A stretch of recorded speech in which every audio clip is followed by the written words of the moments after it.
आणि इकडं नवरदेवाची सगळी एंट्री वगैरे सगळं झालं होतं. पण आम्हाला काही माहीतच नाही, कारण आम्ही गेलो होतो कुठं बाहेर, म्हणजे कोल्ड्रिंक प्यासाठी गेलो होतो. आणि इकडे यांचं सर्व होऊन गेलं आणि आम्हाला काही पाहायला भेटलं नाही. मग इकडं मामानं जेवण घेऊन घेतला, पण भाषेला काही बोलवलं नाही. एकटं जेवण करत होता. नाही, यशवंत पण एकटंच जेवण करत होता. मग स्टेजकडे जाऊन पाहतो तर या बायांचं चालू होतं गुलाल वगैरे लावणं, मानधनाचं जे बी काही आहे ते चालू होतं.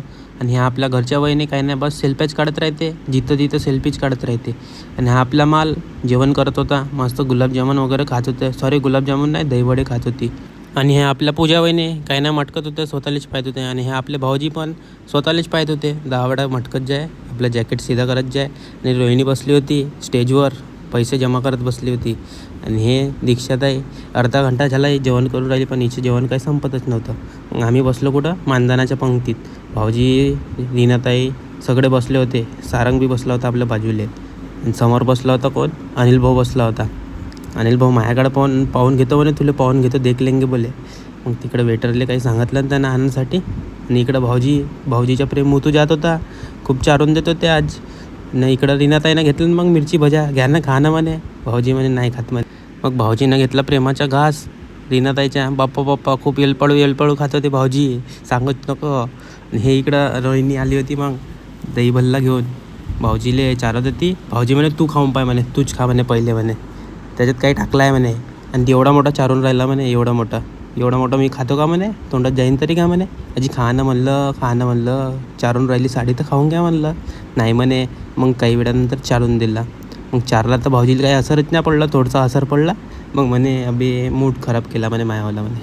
मग भाऊजी मला म्हणे बहुत छान आहे म्हणे, तू म्हणे बहुत छान आहे म्हणे, चारून दिला म्हणे मिठाचा. मग इकडे चालू होतं पैसे मागणं, नवरीले पैसे मागत होते. नवरी पैसे वाटत होती. आम्ही बी गेलो मग पैसे मागासाठी. आम्हाला काय पैसे दिले नाही नवरीनं. मग आपला हॉल पूर्ण खाली होऊन गेला होता, फक्त घरचे पाहुणे उरले होते. मग भाऊजीवर चोट तर बसवाच लागन ना, नवीन भाऊजी आहे तर चोट तर बसवाच लागन. मग आम्ही गेलो कुठं कोल्ड्रिंक प्यासाठी. कोल्ड्रिंक वगैरे घेतली आम्ही सर्वांनी, सगळे ताई भाऊजी वगैरे सोबतच होतो आम्ही. कोणं घेतलं कोल्ड्रिंक घेतली, कोणं माझा घेतला, कोणं थम्सअप घेतला, कोणं स्प्राईट घेतला. मग आली घरी जायची वेळ. मग आम्ही ना आपलं सामान वगैरे घेतला आणि घरी निघालो. मग घरी गेलो तर इथं बसले होते प्रिन्सिपल ना स्टुडंट बसले होते. झोपून होता एक स्टुडंट. मग प्रिन्सिपल समोर झोपून आहे, काय वाटते. आणि इकडं आपला माल झोपला होता, हा दुसरा माल पाड्डीवाला.